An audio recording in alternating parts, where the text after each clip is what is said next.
Most objects out in space are bound to a star. They don't traverse the galaxy because gravity keeps them locked around their own sun. But what about the incredibly rare exceptions that defy these expectations? In July of 2025, an interstellar object called 3I Atlas passed into our solar system for only the third time on record. Bizarrely, all three instances happened in a relatively short time frame, given how long humans have been studying and mapping the stars.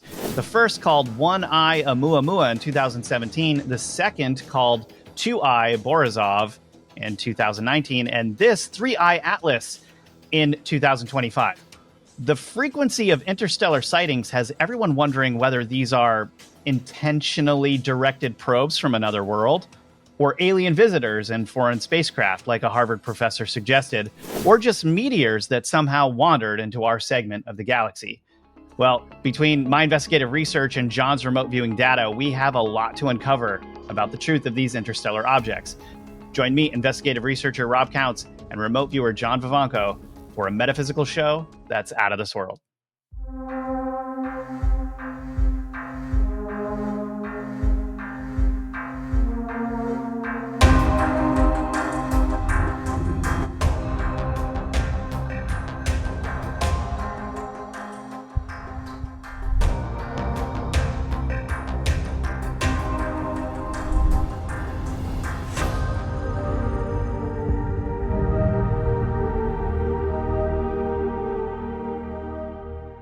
John, how you doing?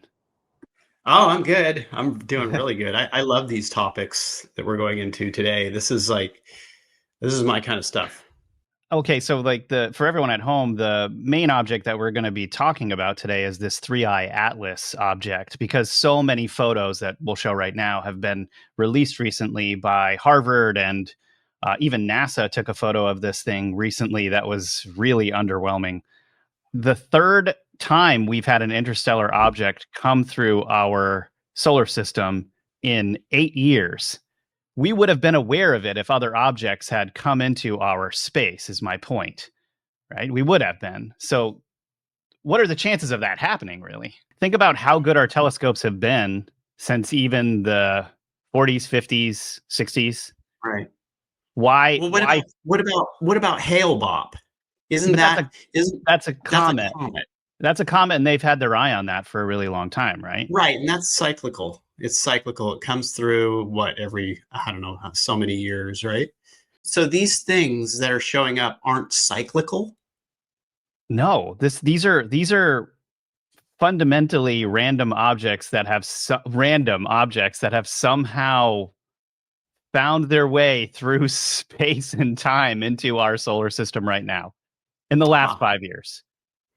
That's very curious. And I say space and time. I say space and time here because people have a pretty open mind when they're thinking about this, because three interstellar objects coming into our solar system and kind of headed our way could be a threat, right? So could these be foreign spacecraft? And if they are foreign spacecraft, well, then the technology starts to get involved here. And what kind of technology are we talking about, right? The first one was Oumuamua in 2017, basically started coming through. And I've always been like, I think that's just like space dust, massive space dust, because we're talking about an object that's between 100 and 1,000 meters long, or 300 to 3,000 feet long, and between 35 and 167 meters thick.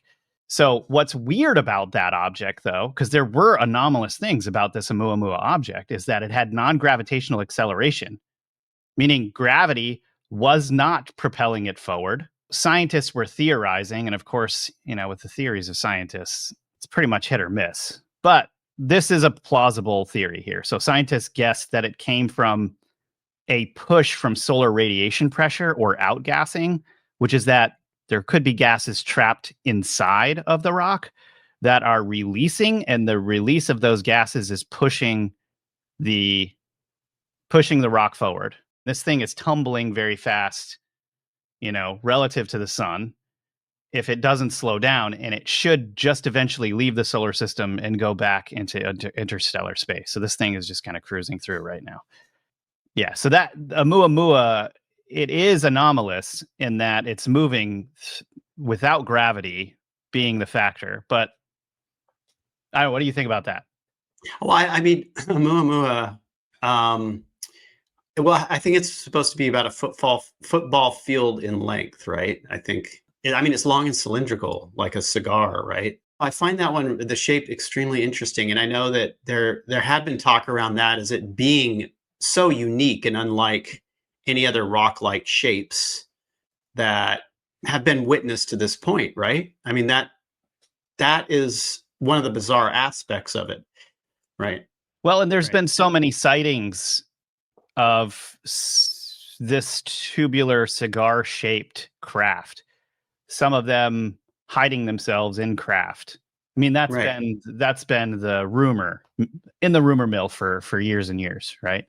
So Oumuamua showing up immediately, a bunch of people are thinking, "Oh, this is one of those spacecraft that certain races of beings inhabit." What are your thoughts about Oumuamua? Do you see anything anomalous here? Did you and your team get a chance to RV Oumuamua? Oh yeah. You want to talk about that? Well, hey, we're going to get to 3 Atlas at the end. So if you want to Yeah, okay. All right. Well,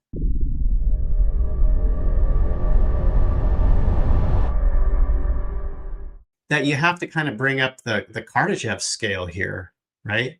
The Kardashev scale. I mean, what's that? that's Explain that. okay. So a Russian scientist in the early 1960s, well-known astronomer, legit, he postulated that there were levels of civilizations, types of civilizations from type 0 up to type 3. That was his first postulation. It's been expanded, right? But the type 0 civilization would be us. The next level of civilization is one that can control and store the fuel of their own planet, right? That's a huge leap away from us. We're going towards that, but it's a huge leap. Now, the second level is able to use interstellar objects, control them, use them, leveling up in their ways to capture and utilize energy. And he bases all of this postulation on humans, of course, and on how humans do things, but he also bases it on the physics of reality, the laws of the universe that we know, which is probably a very small window, but it's still a window to look through. And so he postulated that based off of what we know, our understandings, that this is how humans or how civilizations would develop and eventually develop into a super civilization, right? The biggest civilization able to control and utilize black holes and stuff like that. Right? This scale that he came up with, one of the civilizations, second civilization, I do believe, able to use interstellar objects, rocks, as their craft. I mean, it just seems like an obvious thing as well, doesn't it? Why go through the big process of constructing something artificial when this darn thing has been, coming through their solar system over and over again, over thousands and thousands of years, right? Why not just jump on that, drill into it, put some propulsion in it? Oumuamua is outgassing. Control the outgassing. I mean, you've even got this natural aspect with it. How do you control the natural outgassing of one of these things, right? So there's so many different ways you can think about this and utilize these things to get you from point A to point B, if that's what you want to do. Right? Intergalactic camouflage. Right, exactly. Exactly. When we looked at Oumuamua, it was one of those. It was something that was utilized, but it was very, very old. Our data was suggestive that it was very old. It had been out there for a very long time and utilized for a very long time, and then maneuvered through our system, monitoring as it came through. Didn't necessarily seem like anything was on board it. I mean, when I saw the data, it was as shocking to me as it's coming out of my mouth right now, because we find it very difficult to think of those types of things as something other than just a stupid space rock. But there are so many things out there that graze us, that come by us, that people experience, that they see out of the corner of their eye, that is part of something that is part of another world. And so this is one of those things. Oumuamua was one of those things as it came through. And I think the Kardashev scale is a really important thing to understand contextually when you see some of these things, because Kardashev was right on. I mean, he was a visionary thinker in the astrophysicist community. He legitimized the idea based on statistics, based on what we know, based on physics of, for instance, based on statistics, he stated that there's only a 10% chance, only a 10% chance that we are alone in the universe. And that's just looking through this tiny little blindered window of human experience on what they can see. 10% is an extremely high percentage of a chance, I think. But it's also extremely low, because Yeah, you've got no, 90 relative. exactly. I get it. Relative, yes, exactly. Yeah. So he started directing people towards other astrophysicists and astronomers to start moving towards galaxy center, because it's the oldest part, and that's where the really interesting stuff is seen. We don't quite have the instrumentation to fully grasp it, but he had postulated that that's the area where these super civilizations would be and where they would be coming from. Well, think about it. Like, think about what we can do under the water with, we've done research and gone into these reports on how the US military can bring a submarine drilling machine underwater, and it could literally just drill into the side of bedrock and automatically construct or pull in a module that blows out the water and is fully sealed. You think about like the Navy, it's the Navy that can do this. The Navy is also, up there, right? It's the Yeah. same thing. Like, literally, that is probably no different than operating underwater. No, like when I was a kid, I used to watch these Japanese cartoons of, like, it would be these spaceships, Japanese spaceships, and they would always be these big looking spaceship submarine things. They look just like submarines. Oumuamua was something. Yeah. Yeah, crazy.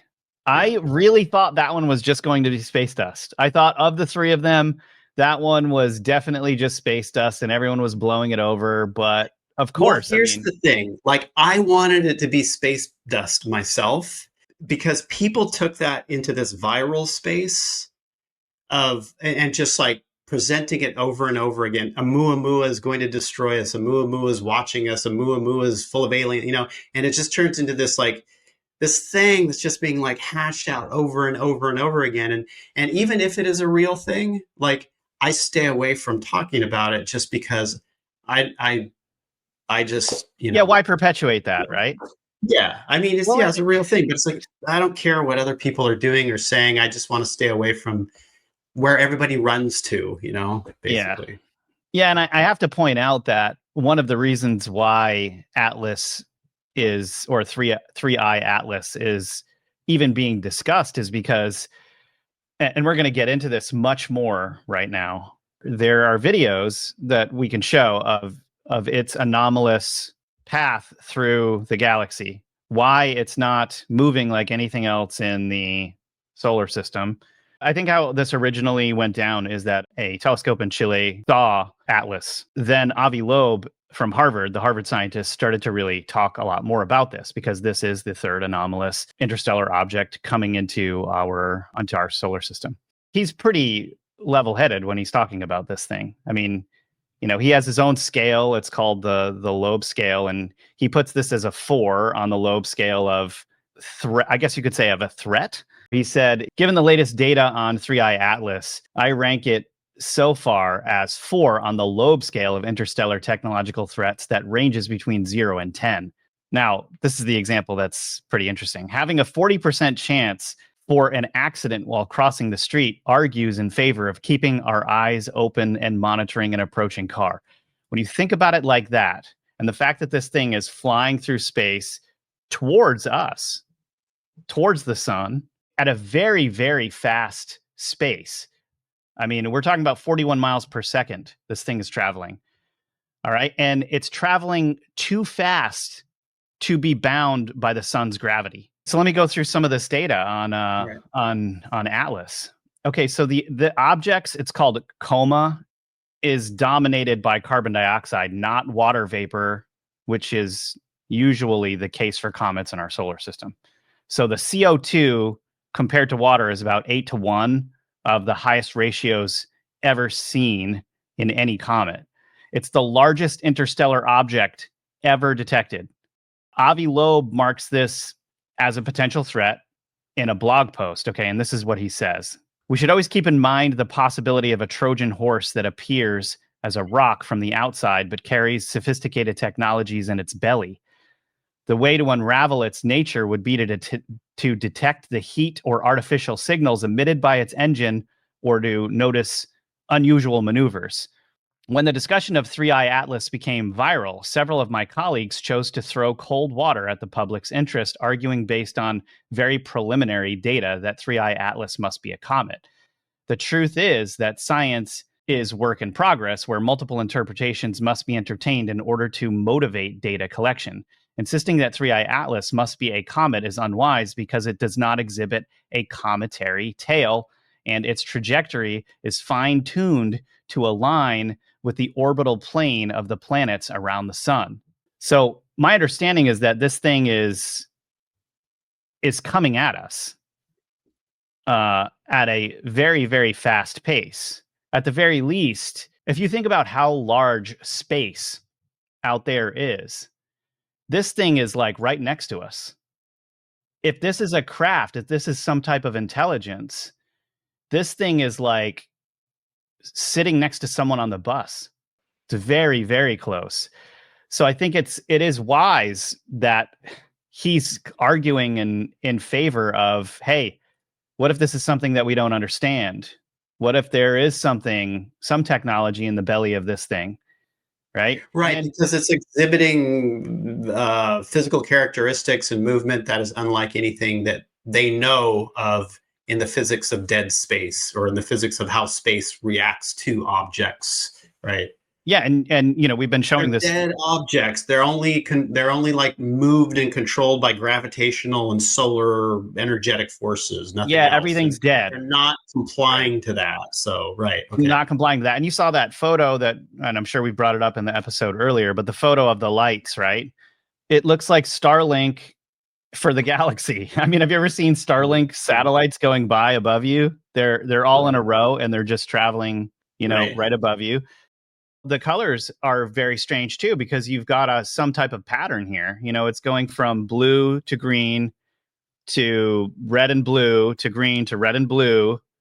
So so this is basically what we're looking at here is movement of the object, right? And so because the stars in the background are static and they're very far away, so you're not going to really see their movement, but you are going to notice movement of something that's much closer. And so this thing is moving.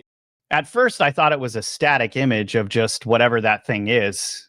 It's very long, but then I realized that, like you said, that they're taking a photo of it moving. Here's another image that NASA just released, which is honestly pretty embarrassing. It looks like the eye of my favorite video game character in Nintendo or something. Well, what spectrum is this? That's what it is. This is not a visible light photograph, is it? This looks to be some kind of spectrum that's being represented. Say that again, Lindsay. It's infrared. Infrared. Oh, IR. Okay. Got it. So IR is going to show different frequency than that other photograph if that other photograph is visible light. And so I think this might be pretty standard. Then there is also a video showing all of the stars being static and this thing moving across the sky that AviLoeb has kind of shown in different places. It moves on a trajectory that is very unusual. It is aligned with the orbit of the Earth around the Sun, and it will get extremely close to the inner planets, like, for example, Jupiter, Mars, or Venus. It will arrive closest to the Sun when the Earth is on the opposite side, so we won't be able to look at it. And that's the point where a spacecraft could make a maneuver to slow down. And it's coming from the direction of the Milky Way galaxy, the center of the Milky Way galaxy, where the sky is very crowded with stars. So that's why it took a while to notice it. And altogether, the chance of this trajectory is less than 0.2% to be aligned with the orbit of the Earth around the sun, less than 1 part in 20,000 to arrive so close to the other planets. And one wonders, could it be a design trajectory? And there it is. Saying that we know, but I'm saying that we need to collect more data to figure out the nature of this object. And if it turns out to be a comet, if it's surrounded by a beautiful cometary tail that is glowing in the sunlight as it gets closer to the sun, so be it.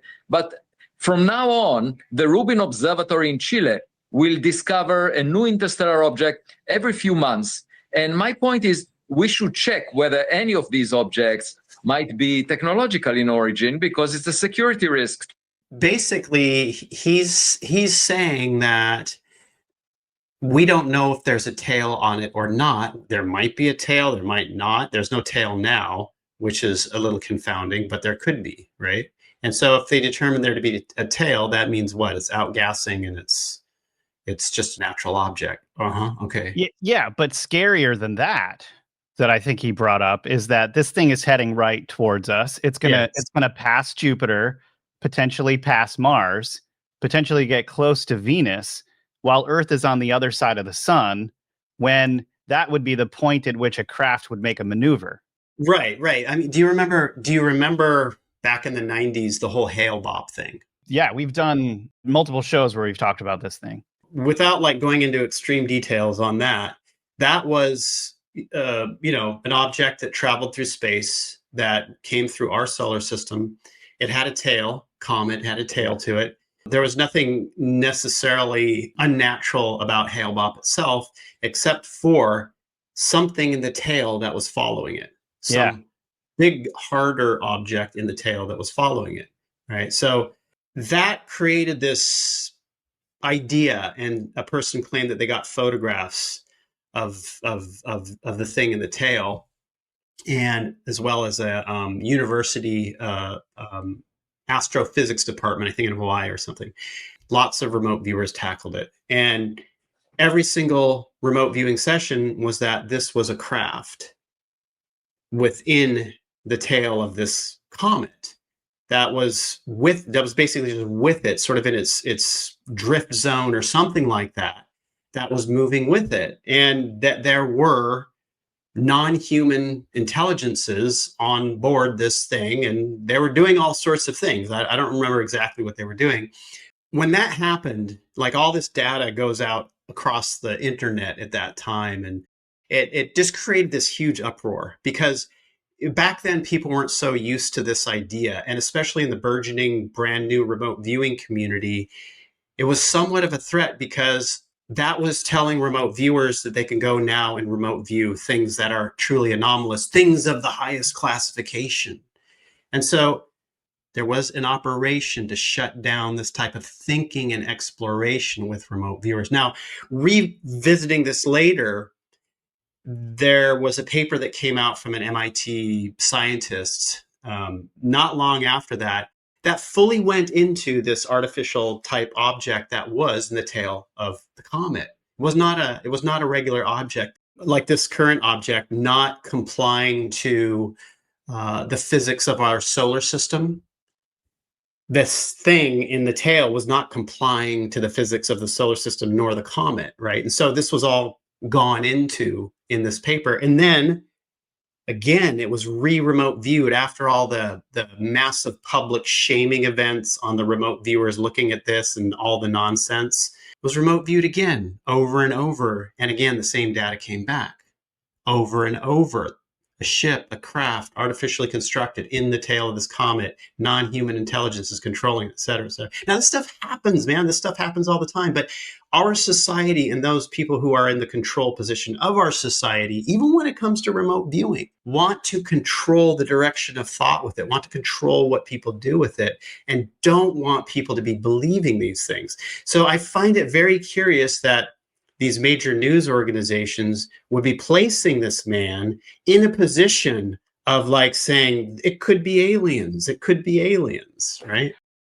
Especially, we just published that UFO Lies video on YouTube that's all about Richard Doty and all of the fakery and agents that interfere with UFO disclosure and all of that stuff. And since this came out, since the photo first appeared, that colored one, I've just been like, why are they having us talk about this? Why are they allowing this out? Is it just that it's meeting some type of quota of controlled information that they put out every year? Is it distracting from something else going on? Too hard to keep a cap on because of the way that it unraveled, because the discussions that they're having are still very surface discussions. The news agencies are still using it a bit more sensationally to try to drive traffic and to get more people talking about it and buzzing around about it. Everything that's taking place on the surface is somewhat normal, but the object itself is still quite curious.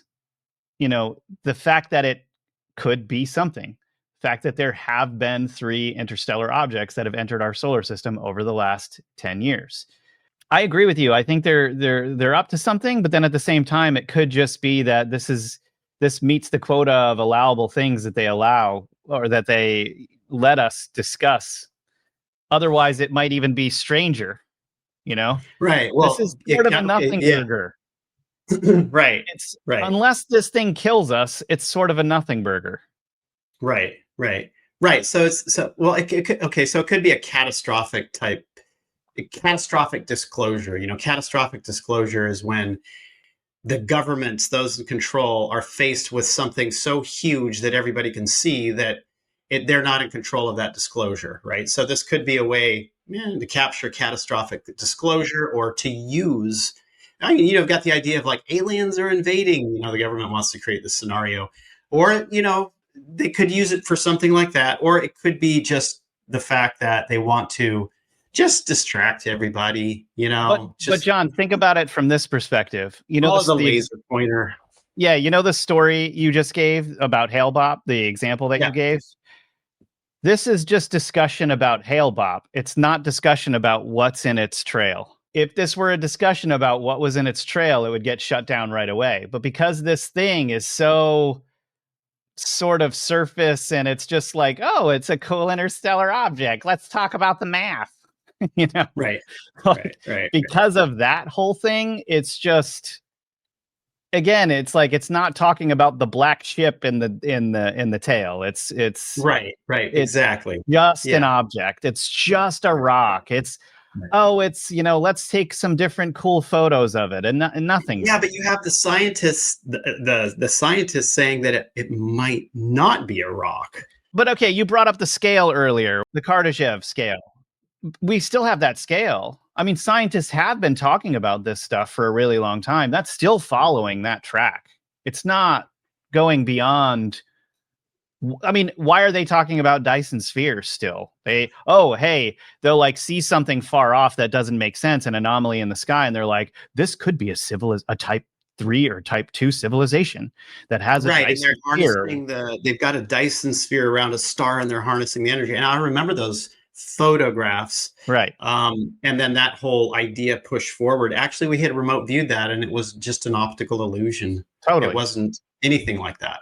No, but they'll still talk about this stuff. And what I think is so funny is, as cool as it is that we have the Kardashev scale, how far off could that scale be? It could be light years off what's really going on out there and how the technology really works. It's just a theory too. And I seriously doubt that if a civilization had the technology to create a Dyson sphere, that they would actually do it, because they'd have way easier ways of creating energy. Coming from this idea of such a limited human perspective. And then, you know, think about like within all the experiences that people have on the repeating experiences with different types of beings and how different they are from humans, how you have some human-like, how you have ones that are even blobs. How would they think? How would they approach reality? And how can you even place the human construct? You could only place it within the realm of the human here, but not on anything else, because their experience is wildly different. Their genetics would be wildly different, most likely.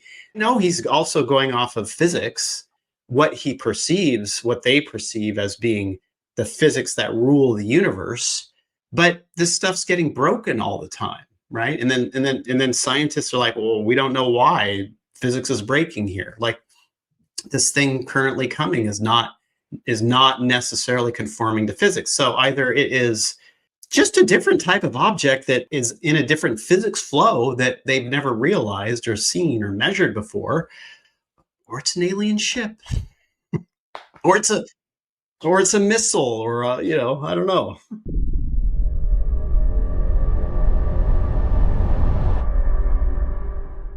All right, so John, I'm imagining you had a little bit of time to have this thing remote viewed. So what? Yeah, I know it's a lot. Yeah, go ahead. I'd rather postulate and kind of circle my finger around it than actually point to it, because it's like, all right, we live in this bubble on this planet. The bubble is so tight, so constrained. People believe only what their authorities tell them, and the screens that the authorities are telling them through, that they're looking at, are the method of control, of thought, of understanding, of everything. The world, what's outside of this, has got nothing to do with what they tell you. Nothing. And this, I know people are starting to open up and expand to this because the government is playing a little bit of theater game with them at the moment. And so I think people are maybe a little bit more ready to grasp onto an edge of it. Now, these are things that I have known for a very long time, being in the position that I've been in. I will just tell you that the data that we have on this current object is that it is an unnatural object. It's controlled by a specific type of being who are with that object, who are moving towards this area or location because there's something going on just outside of us that is, I would just say, sort of in contention with other groups that don't have to do with humans directly, but have to do with humans as the cavemen on the planet who are waving their sticks at it, and the resource on the planet that they perceive them as. If people have watched our episodes before, we have gotten a lot of things that happen out there that are battle related with different species, with remote viewing. A lot of people have spoken about this too. Other remote viewers have looked at this too. And we're talking about big projects. We're not talking about like just singular remote viewers. We're talking about big projects with analysis. And we have one of these situations where there is contention, where there are different races of beings who are wanting, needing, trying to control different aspects of the caveman planet, of what they perceive as theirs. So that's what the data was implying. It was literally about these other beings coming in because they're in a fight with ones that are like here as well over this space. And that's what we're seeing in the data with this. So, I'm just curious if you have this information, but are the beings that are on this ship more humanoid like us, or are these full on like? Talk about this. It starts with the R word. Oh, which I'm not going to let spill out of my mouth. No, we don't have to say that word. Then we go down into like this other zone, and it's like, no, okay, so the R word on the other side, they're sort of like lighter skin humanoids, right? Lighter skin that are battling these things. That are, yeah, or battling. Yeah. Look, as absurd as it sounds, and as like, so there have been a lot of people out there. Look, to say the R word is one of those things that places you into the category of just bat insane, crazy. Right? Yeah. And so, but the thing is that does exist. They do exist, right? It's just that people have turned it into crazy, and the media has turned it into crazy. So the moment it comes out of your mouth, everybody's trained to go, you're crazy, right? Yeah, Yeah. the disinformation agents just get a hold of that and they just make it crazy. Right. So there's something going on here, and there's some kind of like stepped plan with this thing that's coming. And now I don't know. I couldn't tell you if it like has anything to do with actually hitting the Earth. Probably not. I mean, this thing could just like go and just pass on by, but something did happen in that process of going and passing by. It probably did or would do something that we wouldn't really even notice on the human scale. And then everybody just go, oh, it was a big nothing burger. But it is part of some type of thing that's going on in a confrontation between these various groups just outside our realm here.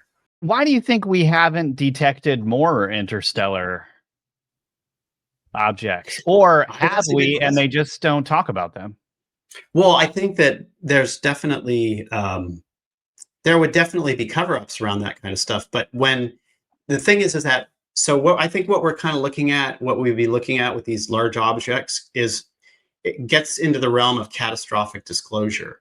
There are enough telescopes around that people can see them, and they will talk about them, and the media will jump on it because it's there, right? Because they've already got the imagery of it. And we're talking about an astrophysicist or an astronomer who's seeing this. And so this is places it in a whole different category than me in my backyard, yelling and screaming about something. We have 3 anomalous intergalactic objects that have floated into our solar system over the last 8 years. And 2 of them are actually craft, according to John's remote viewing data. But we haven't looked into Borisov. Haven't viewed the third one. Haven't viewed the other one. Right. Maybe that one really is just space dust. We started viewing known asteroid fields in different planetary systems. Asteroid fields that had been identified by astronomers in other systems. They call the Goldilocks zone, where it's so much like our solar system that there's likely a planet that can be inhabitable by humans in those areas. And so we started to look at these planet or these asteroids just very simply from the remote viewing perspective of how did it form, because we wanted to know, like, how does an asteroid belt form, right? Because the basic assumption is that it's part of the debris of a newly formed solar system, right? Stuff that didn't meld, didn't have enough gravitational or mass pull, that it didn't turn into a planet. A couple of them that we viewed was that they were planets that had actually been destroyed, like in battles. And so that's the data on it. We're talking projects, big projects on this. And so I'm like, this is just insane. It's like you see this data and you go, wait, this one is that and this one is that. I've got to find one that isn't that. Is there any that isn't that? Like you have to have the litmus test here. So viewed until I found one that didn't show up like that. That was just a natural thing that happened, but it was hard. It was hard, but it helped me understand that, well, what they say about these things is always just theory. Star Wars. Always just theory, right? Yeah. No, I know it is. And it's very difficult for people to understand that. It truly is, because things are much different than what we are told. But I think the reason why people are so fascinated with Star Wars is because I think there's a part of them that knows that there's some truth to what they're seeing. There was so much going on in that movie that hit on things that are true just in the human experience, but then I think cosmically true as well. Yeah, that's crazy though. I mean, that most of those asteroid belts would be from destroyed planets. I mean, we're talking about Death Star level technology. We're talking about the type 2 to 3 civilization. Yeah. Right. Yeah, that's what we're talking about here. Yeah, and then them actually using that technology with enough force to destroy things on a cosmic scale. That's crazy. Yep. Like these objects in our solar system now, where it's like we remote view them, what they are. We don't come back with anything that's a natural just object that's floating through our solar system. Much like we don't get that they're just like belts that form during the natural, progression of a solar system. We just don't get that. We get something totally opposite. We get tons of beings out there. We get tons of civilizations out there that are working together, that are super civilizations, as well as ones that are trying to destroy other civilizations. So it becomes this thing where you're totally going into crazy zone, into crazy land, but this is the remote viewing data on it. This is what it is. And so a lot of people out there who have been yelling about this, talking about this, that sound insane, they're hitting on something that is true, though. They're hitting on something that is true. What do you guys think about this discussion we've had on interstellar objects coming into our solar system? There is more to it than just space dust. That's the take home from this episode. And it's shocking that they're actually talking about it. I'm surprised this hasn't gotten buttoned up. They must know more about this than they're actually talking about. But we want to know what you guys think. And if you've had any experiences with seeing any of these things in the skies yourself, definitely leave a comment below. Let us know what you think. Let us know what you think about John's remote viewing data.